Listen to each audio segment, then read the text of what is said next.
If this is happening to you, you're not going crazy, you're waking up. Suddenly, the things you used to care about don't feel important anymore. Conversations that once energized you now drain you. You're no longer emotionally invested in drama, achievement, or being understood.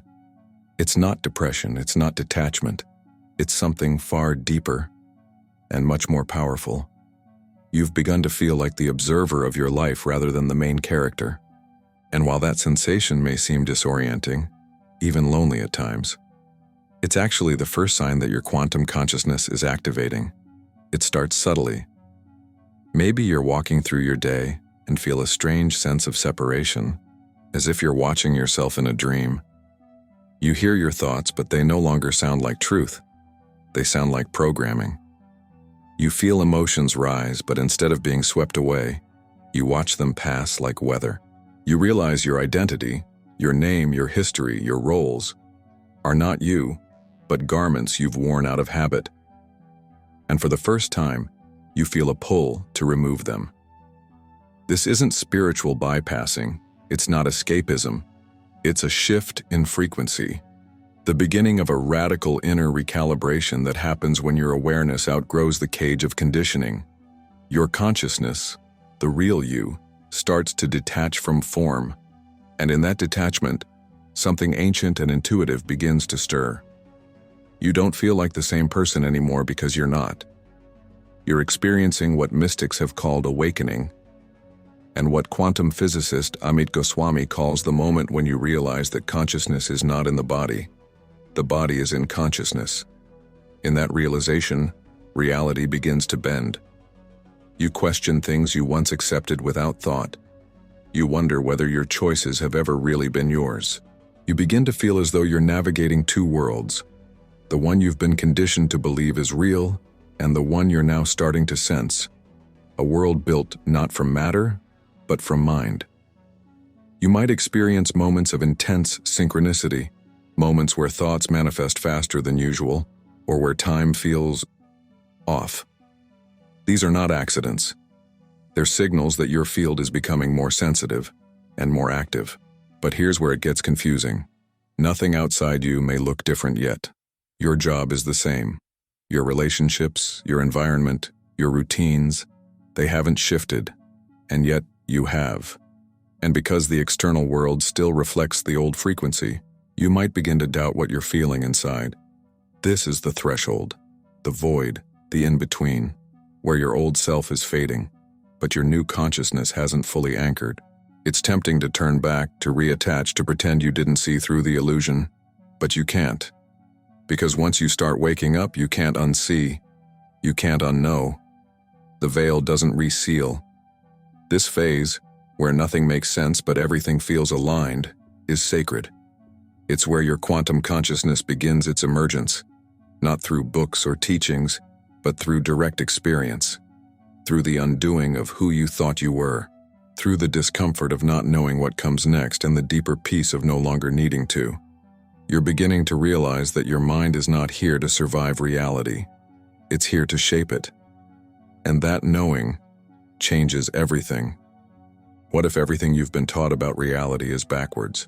Since childhood, you've been conditioned to believe that the world out there, solid, material, objective, is the source of your experience.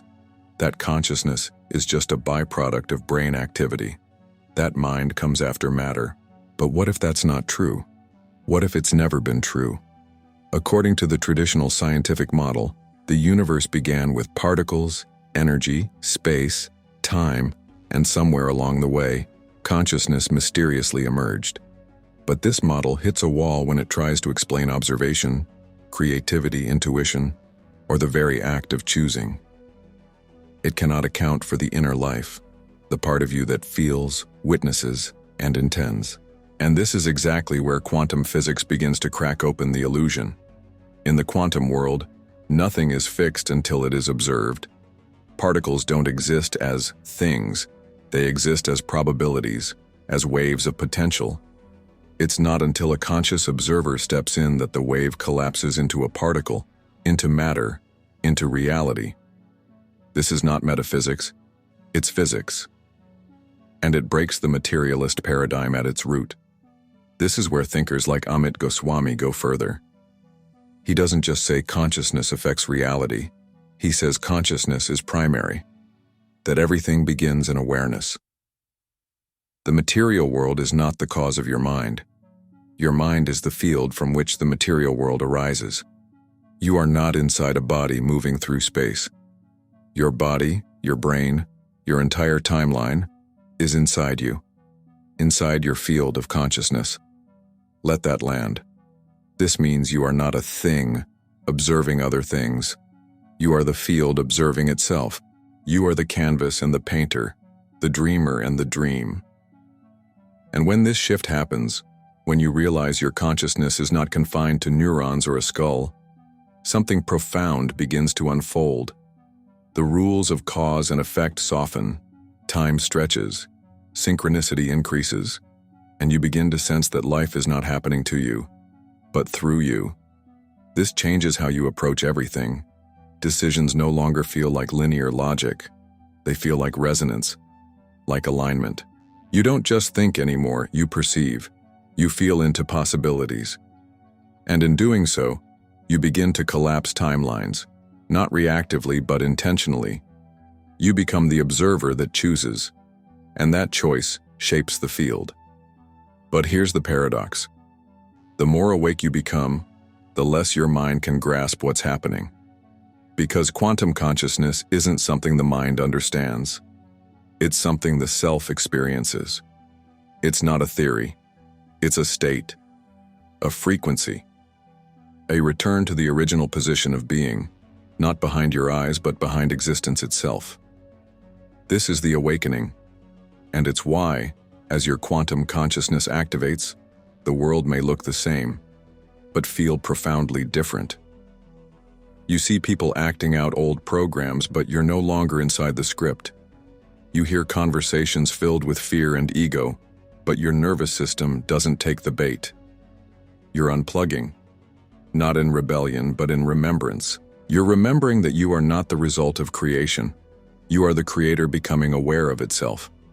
This awareness isn't elitist or rare. It's natural. It's your birthright. But in a world built on distraction, it's also revolutionary. Because once you reclaim it, once you live from it, you no longer play the game of seeking.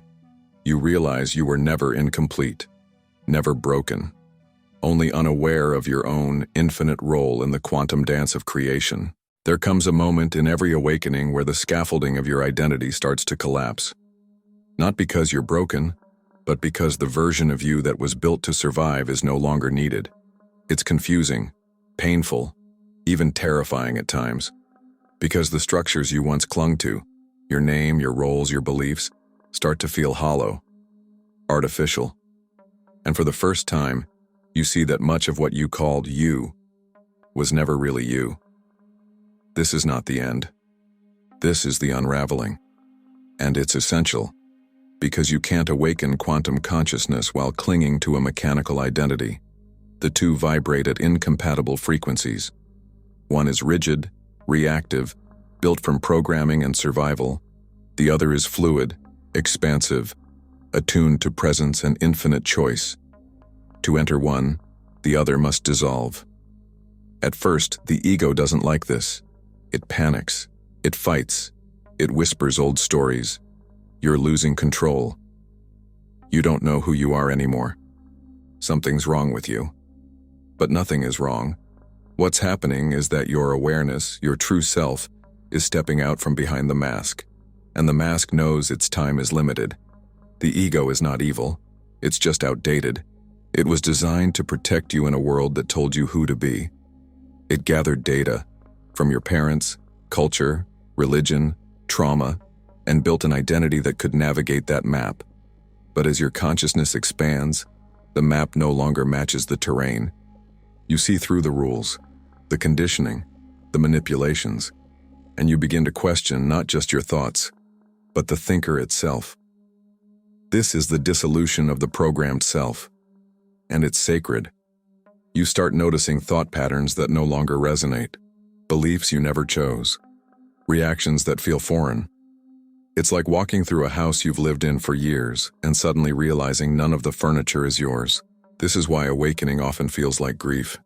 Not because you're dying, but because the illusion is. The persona you thought was essential is fading, and in its place, space is opening. Vast, quiet space. And in that space, something deeper begins to emerge. You become the observer of your body. You feel emotions without being consumed by them. You hear thoughts without being ruled by them. You stop identifying with the voice in your head and start watching it, curiously, like a character in a film. And the more you observe, the more you realize, I am not this voice. I am the awareness that hears it. This is what mystics have pointed to for centuries. What quantum pioneers like Amit Goswami now echo, that you are not a bundle of thoughts and flesh. You are consciousness itself, localizing in this moment, through this body, but not limited to it. And the more you live from this awareness, the less the old self can hold on. It begins to lose power, not because you fight it, but because you no longer believe it. This shift isn't always dramatic. Often, it's subtle. You wake up and realize you don't want to argue anymore. That chasing approval feels pointless. That control is an illusion. That peace matters more than being right. And in that stillness, the quantum self, the version of you that is not defined by memory or biology, begins to rise. This self doesn't need a narrative. It doesn't fear the unknown. It's not seeking an outcome. It simply is. Pure presence, pure perception, pure power. And as this self becomes your new default, reality itself begins to bend. Because the field doesn't respond to the ego. It responds to the self behind the ego, the one who chooses from coherence, not chaos. So if you felt lost lately, if you're questioning who you really are, if everything feels like it's falling apart, you're not breaking down. You're waking up. The program is dissolving. The illusion is fading. And what remains is who you've always been. The conscious creator, finally remembering itself. There is a sacred moment in every awakening when you stop asking, why is this happening to me? And begin asking, what am I creating now? Up until now, you may have felt like life was something to survive or manage. Something happening around you, and sometimes to you, but rarely through you. You may have thought your job was to observe, to stay mindful, to not react. And yes, that's the beginning. The necessary space between the old self and the true self. But awakening doesn't end with observation. At some point, you must take the seat of the creator, not with control, not with force, but with coherent, conscious presence. Because in the quantum field, observation collapses the wave function. And the way you observe, the energy behind it, determines what collapses into form. If you observe through fear, you summon what matches it. If you observe through clarity, you stabilize peace. Every choice you make, every emotion you hold, every story you believe, and they are signals, instructions, activations, and the field listens, not to what you say, but to what you are. This is where you stop reacting to circumstances and start generating realities. Not all at once, not in perfect control, but in consistent alignment. You begin to realize that your frequency is not a side effect. It's your contribution. You are no longer just reading the field, you are writing it. And the field responds in kind. You notice synchronicities, not random, but rhythmic. The right words at the right time. The person who calls just when you were thinking of them.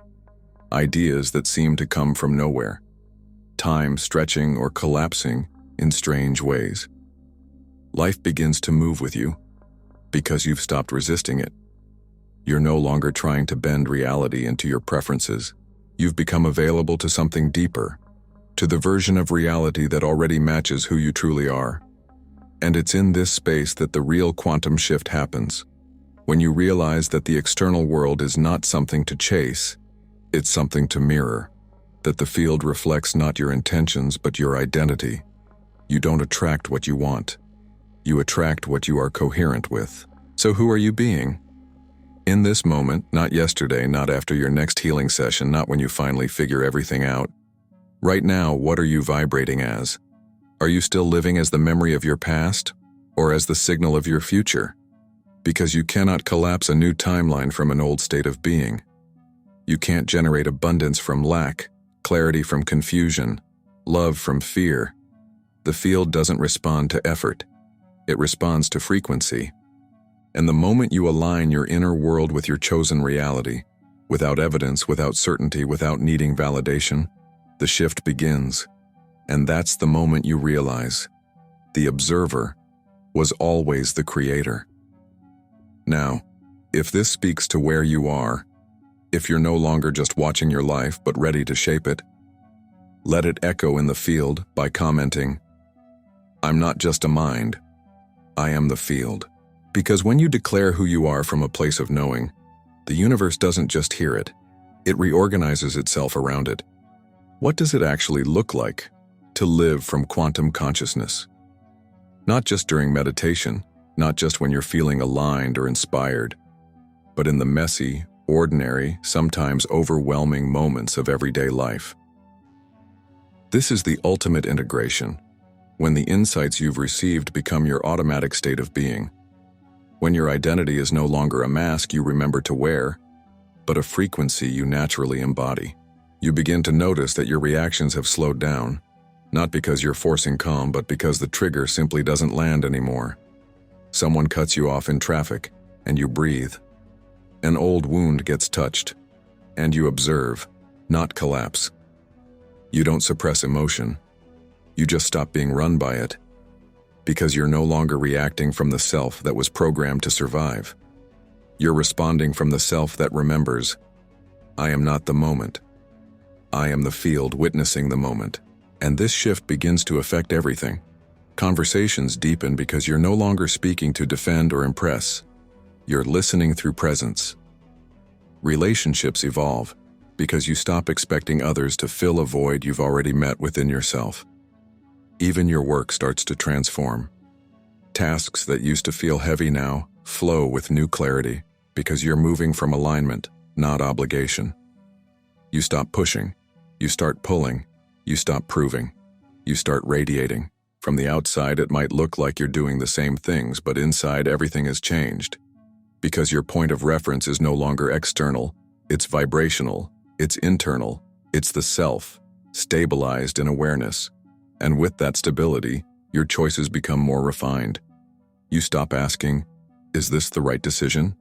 And start asking, is this the right frequency? You feel into timelines, not just outcomes. You trust the pull of intuition over the logic of fear. And in doing so, you collapse new versions of reality, not by effort, but by coherence. This is what it means to live as your quantum self, not floating above life, but moving through it with grounded sovereignty, not bypassing pain, but witnessing it from a deeper center, not needing control, but trusting calibration. And yes, you'll still face challenges. Yes, you'll still meet resistance, but you'll relate to those moments differently. You'll remember, this too is part of the field, and in remembering you reclaim your power, because nothing that shows up in your experience is random. It's all feedback, a reflection of your signal. And if you don't like the reflection, you don't fight the mirror. You adjust the source. This is the radical responsibility of quantum living, knowing that while you can't control everything, you are the point of origin, not of every event, but of your frequency in the face of it. And that frequency, steady, clean, aligned, becomes your portal. Amit Goswami often says, you choose your reality through how you collapse possibilities. And every moment is a new choice, a new observation, a new vibration. The question is no longer, will life align with me? But will I align with what I already know I am? Because the truth is, quantum consciousness isn't something you visit. It's something you stabilize. By now you may be feeling it, not just intellectually but viscerally. That quiet sense of return, not to the past, not to an identity, but to something deeper, something original, A recognition that you've always been more than your name, your story, or your circumstances. That what you call awakening isn't a new state. It's the uncovering of what was always there. But here's the truth no one tells you. Awakening is only the beginning. The real journey is stabilization, and that's where most people fall off. Not because they're weak or undisciplined, but because the world around them hasn't shifted yet. You return to your environment, your relationships, your patterns, and if you're not anchored in the new frequency, the old one quietly pulls you back in. This is why the space between awakening and embodiment is so fragile and so sacred. It's where your quantum consciousness must become your operating system, not just your insight. Where you no longer visit presence during moments of peace but live from it even in the chaos. Where your nervous system isn't waiting for external safety to regulate, because it is the safety, the signal, the new center of gravity. And this is also where you realize that embodiment isn't about perfection. It's about return, again and again, realignment, reattunement. Not from guilt or fear, but from love, from deep knowing, from the part of you that no longer wants to escape life, but to experience it fully, from the highest vibration you can hold. To support that, I've created something very intentional. It's not a course, not a lecture, not another collection of ideas. It's a map, a guide for this exact moment in your journey. In the pinned comment below, you'll find a link to my ebook, Awaken Your Quantum Power. Inside, you'll discover the 7 energetic principles that allow you to live from your quantum self. Not occasionally, but consistently. It will show you how to stabilize your frequency, even when external reality hasn't caught up. How to shift your nervous system out of survival and into creation. How to stop chasing your future and start collapsing it into the now. You'll learn practices that blend neuroscience, quantum physics, and spiritual coherence, all designed to help you integrate this state, not as a peak experience, but as a new normal. Because you didn't come here to temporarily awaken. You came here to become the signal, to live from the field, to remember who you are, and then embody it without compromise. So if you've resonated with what you felt here today, don't let it fade as the next video plays. Anchor it, ground it, deepen it. The field isn't waiting for you to be perfect. It's waiting for you to be present and fully, unapologetically, and consciously. Your quantum consciousness isn't a concept, it's your next reality. And now, it's time to live from it.